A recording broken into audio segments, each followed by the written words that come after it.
Hello, my name is Danielle Hairston, aka Danielle Ricet, and today we are talking about how I manage stress. So just for a little context for this video, usually my days are filled with working and activities and things to do. I work a full-time job at Delta Vacations, which is Delta Airlines vacation company. I also manage Poise Studios and run Poise Studios on the side, which is a freelance writing firm. I also, as many of you guys may have seen, have been on a fitness journey, so I'm working out more, trying to be consistent with that. And my career life is always trying to be balanced with a social life. So I have wonderful friends who I love spending time with, and honestly it can be a lot to manage, especially when everything in your life can be demanding of you. So I'm learning, and I'm in a phase in life where it's really important for me to, one, prioritize my time, and two, manage stress.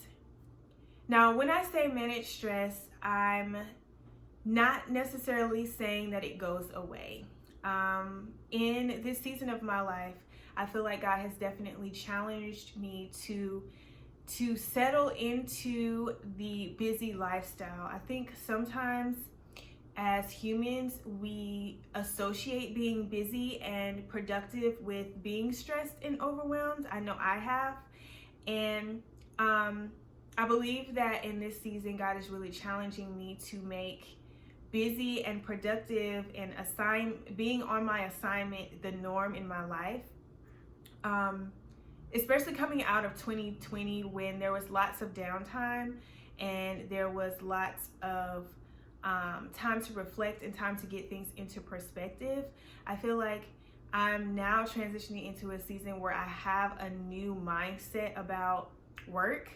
Coming into 2020, I was extremely burnt out. I was working a full-time job in the office at Delta, working, my business on the side as well. And I was just extremely tired, and I was so grateful for the opportunity to work from home and to catch my breath and to really think. I took a 3-month leave from Delta to help the company save money. It was one of the offerings that they were offering in order to help us offset the extreme amount of revenue we were losing, because of course no one was flying and nobody wanted to go anywhere because of COVID. So I took that 3-month leave, and during that time it was just so blissful. It was just so wonderful. I had so much time, so much downtime, so much time to relax, and it showed me how much free time I could have if I didn't work so hard. And now coming into 2021, where I feel like there's lots of being required of me. For one, this YouTube channel is something that I'm launching. I'm trying to create a brand out of Danielle Ricet and producing more content for me, and not to mention the content that I have for my clients and the content that I have for to write at Delta. So a lot of creativity is coming from me, and it can be stressful because I want to be the best that I can be. I want my writing to reflect amazingness and wonderfulness, and it can be difficult because there's so many demands pulling at me, which can lead to stress.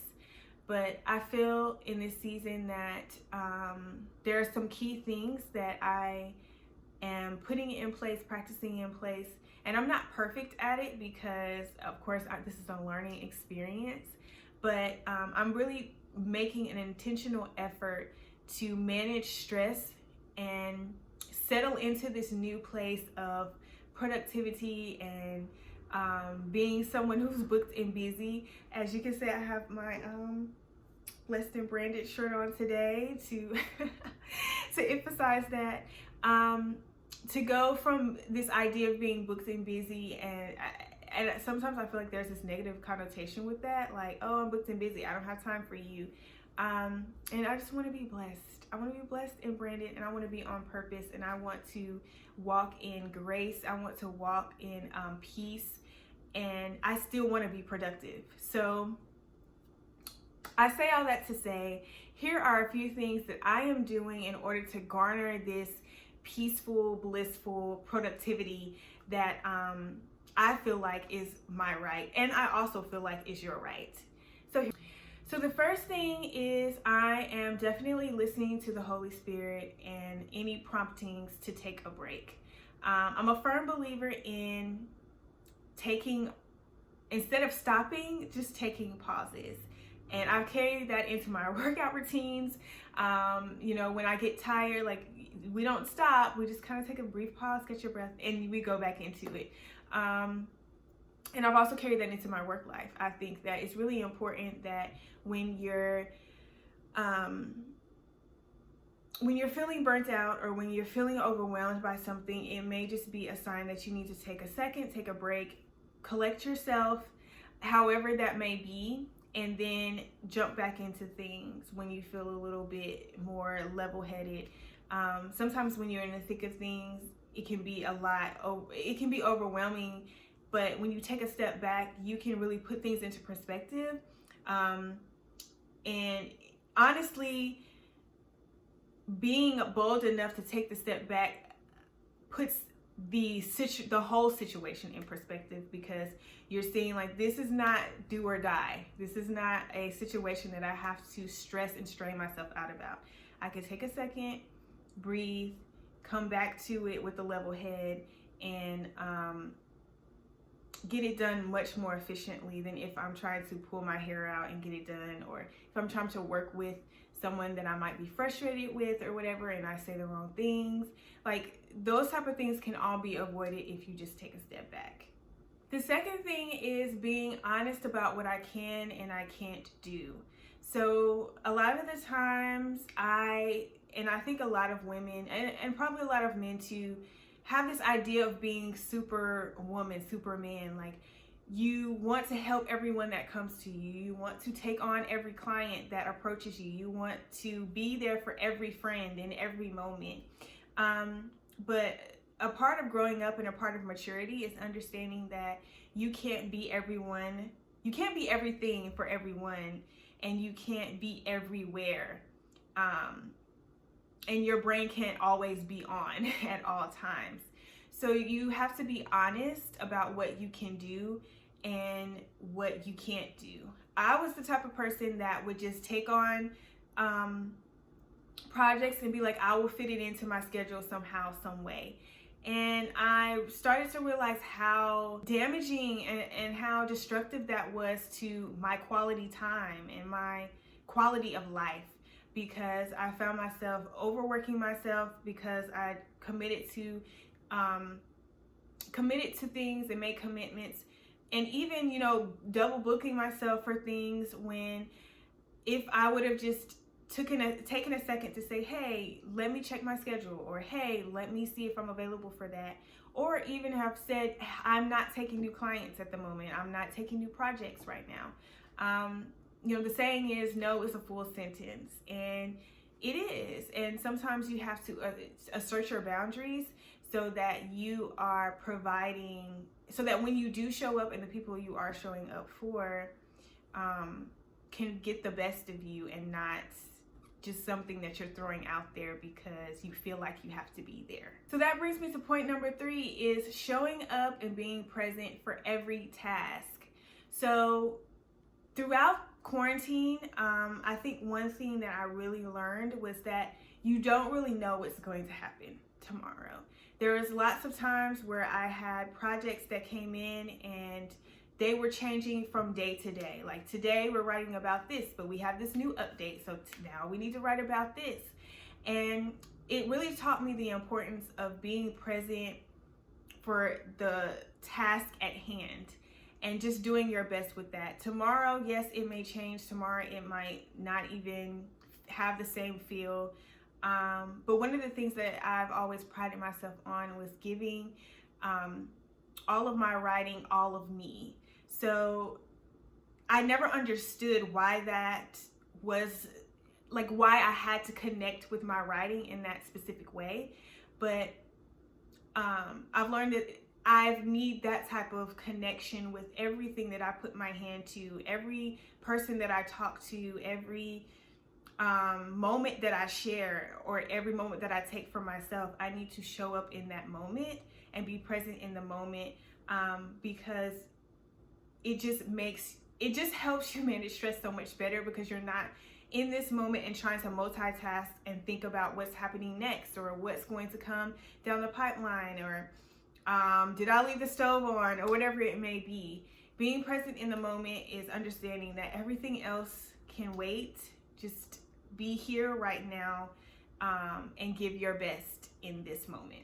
So another thing is that I make sure that I have worship music playing. So for me, it's worship music. For you, it may be, a trap song. Whatever music gets you feeling motivated and good and feeling like you can conquer the day, have it on in the background. And I know that a lot of people can't really listen to music and work at the same time. Like, it's a thing. Trust me, I understand. I feel you. I'm here with you.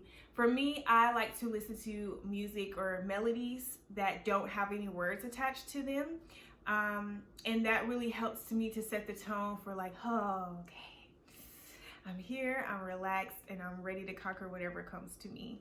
So I encourage you guys to find music, find, podcast or anything that kind of motivates you to conquer your day, and put that on. And anytime that you're feeling stressed or overwhelmed, that music in the background is definitely, I'll say definitely, a grounding tool for you. So it'll be that constant that brings you back down to, hey, okay, this is all right. Everything's okay. I'm okay.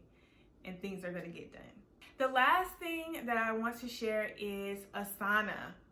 So Asana is a project management tool, and it's a task management tool that you can use to organize your life. And since I found it, life has been so much better for me, because I can jot down my thoughts, I can jot down ideas, I can put in deadlines and dates, and just see it all laid out in a calendar for me. I know that some people prefer to have a calendar that they can write physically on. Some people prefer to do it in their calendar app and just set reminders. Whatever you need to do, it doesn't have to be Asana. Just make sure that you have a task manager that you can put your thoughts out onto paper, put your to-do list out on paper or computer, and get it out of your head, so that way you are more inclined to focus and be present on the things that you have to do. I know for me, I'm a box checker, so I tend to like being able to go in Asana and check off, I did this and I did this. If you are a person that likes to write your to-do list, you can do that as well. But there's just something about having everything organized and having structure to your task that helps you to manage stress, and also helps you to feel like you're being productive. And because you feel like you're being productive, there's less stress. So those are all of the things that I'm doing right now to manage stress. Of course, like I said before, it's not a perfect process. I'm not 100% amazing at it. I'm definitely figuring out how to take breaks, how to be consistent in updating, my project management system, how to show up and be present, and to make sure that my mind is clear and focused. It's a daily process. One thing that I do want to encourage you to is that if you start your day, how you start your day and end your day is so important. So I like to start my day with God, and because of that, I feel like I always feel so much better about conquering my day. On the days where I do not do that, I feel like all over the place in my brain, in my creativity. So definitely consider grounding your day at the beginning of your day and the end of your day, so that one, you sleep better, and for two, you wake up more confident in what you have to offer and what you have to bring to the day. So I hope all of those things helped you guys. Let me know if there's anything else that you guys are doing to manage stress. I love, more advice and more tips. And let me know if there's anything else about stress or about managing your day or organizing your day that you want to know about. And until we meet again, I hope that you take care of yourself and that you're good to yourself. I'm Danielle Wrightsit, and I will see you in the next video.